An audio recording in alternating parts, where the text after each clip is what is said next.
नमस्कार दोस्तों, स्वागत है आपका आज की बेहद बड़ी और ताजा खबरें में। दोस्तों आज की इस वीडियो में जानेंगे हम देश और विदेश की ताजा खबरों के बारे में। तो दोस्तों वीडियो में आगे बढ़े उससे पहले आपसे एक छोटी सी विनती है कि इस वीडियो को लाइक जरूर कर दीजिएगा। जी हां दोस्तों, आपके अपार प्यार को देखते हुए हमने इस वीडियो पर 1500 लाइक करने का टारगेट रखा है, जिसको आप पूरा करेंगे ऐसा हम उम्मीद करते हैं। साथ ही दोस्तों ऐसी ही खबरें देखते रहने के लिए हमारे चैनल को भी सब्सक्राइब जरूर कर दीजिएगा। वहीं दोस्तों वीडियो में आगे बढ़े उससे पहले आपके जनरल नॉलेज में वृद्धि के लिए आपसे एक प्रश्न पूछना चाहते हैं। आज आपको कमेंट करके बताना है कि 2020 के अंदर मोदी सरकार के द्वारा जम्मू कश्मीर से किस धारा को हटाया गया था। जी हां, कमेंट करके उस धारा का नाम जरूर बताइएगा। तो चलिए दोस्तों एक एक करके सभी बड़ी खबरों के बारे में विस्तार से जानते हैं। पहली खबर, सिर्फ एक कॉल से ठीक होगी आपके आधार से जुड़ी हर समस्या। UADI ने शुरू की यह हेल्पलाइन सुविधा।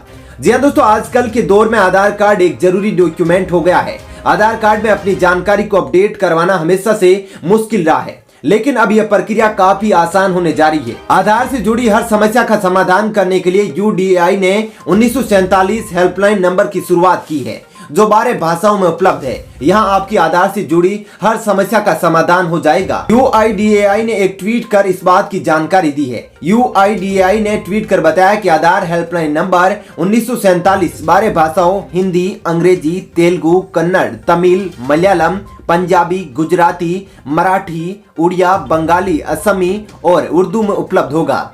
चलिए दोस्तों जानते हैं अगली खबर। मौसम विभाग का अलर्ट, अगले कुछ घंटों के दौरान देश के इन राज्यों में होगी बारिश, मिलेगी शीतलहर से राहत। जी हां दोस्तों, राजधानी दिल्ली समेत उत्तर भारत के कई राज्यों में मौसम एक बार फिर से बदल गया है।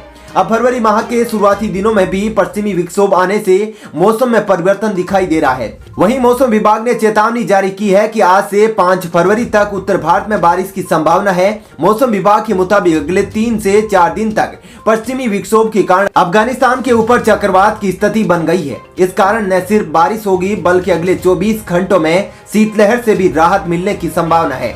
उत्तराखंड में भी कई जगहों पर वर्षा और हिमपात इस दौरान देखने को मिल सकता है। साथ ही हरियाणा, पंजाब, पूर्वी राजस्थान, जम्मू कश्मीर और हिमाचल प्रदेश में भी बारिश देखने को मिल सकती है। इसी के साथ उत्तर प्रदेश में बारिश मुख्यतः 4 से 6 फरवरी के बीच व्यापक रूप से देखने को मिलेगी। चलिए दोस्तों जानते हैं अगली खबर। हाईकोर्ट का आदेश, नाबालिग ने की है अगर अपनी मर्जी से शादी तो बालिग होने तक नहीं रह सकता है पति के साथ। जी हाँ दोस्तों, इलाहाबाद हाईकोर्ट ने नाबालिग की शादी को लेकर एक अहम फैसला दिया है। कोर्ट का कहना है कि अगर किसी नाबालिग लड़की ने अपनी मर्जी से शादी की है तो भी उसको अपने पति के साथ रहने का वैधानिक अधिकार नहीं है। लड़की जब तक बालिग नहीं हो जाती तब तक उसे अपने पति के साथ रहने की इजाजत नहीं दी जा सकती। यह आदेश जस्टिस JJ मुनीर की सिंगल बेंच ने हापुड़ के प्रमोद तोमर और अन्य की याचिका पर सुनवाई करते हुए दिया है। चलिए दोस्तों जानते हैं अगली खबर। चौरी चौरा कांड के शताब्दी महोत्सव के शुभारंभ के मौके पर मोदी का किसानों के लिए बड़ा बयान, बोल दी ये बात। जी हां दोस्तों, पीएम मोदी ने चौरी चौरा शताब्दी महोत्सव के शुभारंभ के मौके पर अपने संबोधन में किसानों को कई संदेश दिए। उन्होंने कहा कि सरकार पिछले 6 साल से किसानों को सशक्त बनाने में जुटी है। किसान देश की अर्थव्यवस्था का आधार है। वहीं सरकार के सभी फैसले खेती को लाभ का काम बनाने के लिए हैं। समारोह में वर्चुअली जुड़े पीएम ने 26 मिनट के अपने संबोधन में कई बार किसानों का जिक्र किया। बजट में किसानों और खेती किसानी के लिए किए गए प्रावधानों का भी जिक्र किया। उधर कृषि सुधार कानून या कानून के खिलाफ चल रहे आंदोलन का जिक्र किए बगैर उन्होंने अपनी बात कही है। चलिए दोस्तों जानते हैं अगली खबर। सरकार की ओर से बड़ा फैसला, अब किसानों को मिलेगा सीधा लाभ। जी हां दोस्तों, सरकार ने किसानों को लाभ देने के लिए बड़ा फैसला लिया है। सरकार के इस फैसले के बाद किसानों को इसका सीधा लाभ मिल सकेगा। सरकार ने बृहस्पतिवार को कहा कि 21 राज्यों एवं केंद्र शासित प्रदेशों में इलेक्ट्रॉनिक राष्ट्रीय कृषि बाजार नाम से 1000 मंडियों को जोड़ा गया है। इससे अब तक 1.69 करोड़ किसान पंजीकृत है तथा अगले वित्त वर्ष तक 1000 और मंडियों को डिजिटल मंच से जोड़ा जाएगा। कृषि मंत्रालय ने एक बयान में कहा कि ई-नाम मंच पर 1.55 लाख कारोबारी पंजीकृत है और थोक में 4.13 करोड़ टन जिंसों का कारोबार हुआ है। इसके जरिए 3.68 करोड़ नारियल और 1.22 लाख करोड़ रुपए मूल्य का बांस कारोबार हुआ है। इस मंच के जरिए सीधे किसानों को भुगतान की व्यवस्था भी की गई है। चलिए दोस्तों जानते हैं अगली खबर। खुशखबरी, सोने के दामों में हुई गिरावट, जानिए क्या है आज के ताजा भाव। जी हाँ दोस्तों, आज फिर देश भर में सराफा बाजार में सोने और चांदी के भाव में गिरावट देखने को मिली है। बुलियन मार्केट में 10 ग्राम सोने का भाव 47,500 रुपए के करीब आ गया है। आज गुरुवार को 24 कैरेट सोना 432 रुपए सस्ता होकर 47,544 रुपए पर खुला। वहीं चांदी की हाजिर भाव में 418 रुपए की गिरावट आई है और वह 67,078 रुपए पर खुली। बता दें कि India Boolean and jewellers association द्वारा जारी इस रेट और आपके शहर में भाव में 500 से 1,000 रुपए का अंतर आ सकता है। चलिए दोस्तों, जानते हैं अगली खबर।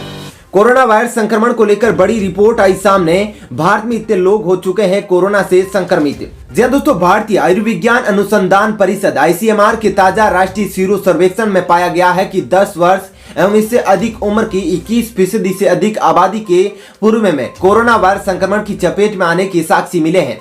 ICMR का तीसरा राष्ट्रीय सीरो सर्वेक्षण गत 17 दिसंबर से 8 जनवरी के बीच किया गया था। सर्वेक्षण के निष्कर्षों को पेश करते हुए ICMR के महानिदेशक डॉक्टर बलराम भार्गव ने कहा कि इस अवधि में 18 वर्ष एवं इससे अधिक आयु के 28,519 लोगों का सर्वेक्षण किया गया है, जिसमें 21.4% लोगों में पूर्व में कोरोना वायरस संक्रमण की चपेट में आने का पता चला है, जबकि 10 वर्ष से 17 वर्ष की आयु के 25.3% बच्चों में ये पुष्टि हुई है।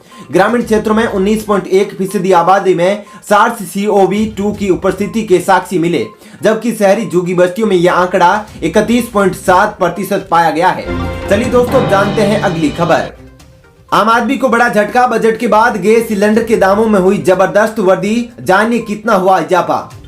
जी हाँ दोस्तों, LPG गैस से रसोई में खाना बनाने वाली गृहिणियों के लिए पूरी खबर है। तेल कंपनियों ने बजट के बाद गैस की कीमतों में इजाफा कर दिया है। देश की सबसे बड़ी oil marketing company Indian oil corporation की LPG इकाई इंडियन गैस ने गुरुवार 4 फरवरी से LPG गैस की कीमतों में वृद्धि कर दी है। इंडियन की वेबसाइट के अनुसार गैस सब्सिडी वाले गैस सिलेंडर की कीमत 25 रुपए बढ़ गई है। हालांकि कमर्शियल गैस की कीमत 6 रुपए कम कर दी गई है। इंडियन ऑयल की वेबसाइट के मुताबिक 4 फरवरी 2021 से दिल्ली में 14.2 किलोग्राम बिना सब्सिडी वाले LPG रसोई गैस सिलेंडर की कीमत 719 रुपए, मुंबई में 719 रुपए, चेन्नई में 735 रुपए और कोलकाता में 745 रुपए बताई गई है। 15 दिसंबर को दिल्ली में 14.2 किलोग्राम बिना सब्सिडी वाले रसोई गैस की कीमत 694 रुपए थी। वहीं मुंबई में 694, चेन्नई में 710 रुपए और कोलकाता में 720 रुपए थी। चलिए दोस्तों, जानते हैं अगली खबर। योगी सरकार का आदेश, कक्षा 1 से 5 तक इस दिन से लगेंगे स्कूल।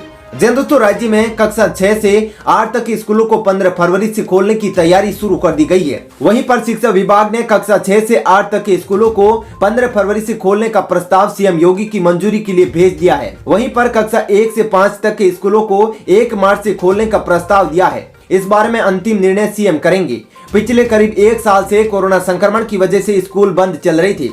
यूपी सरकार केंद्र सरकार की गाइडलाइन के अनुसार स्कूलों में कक्षा 6 से 8 तक की पढ़ाई फिर से शुरू कराने का विचार करने जा रही है। चलिए दोस्तों, जानते हैं अगली खबर।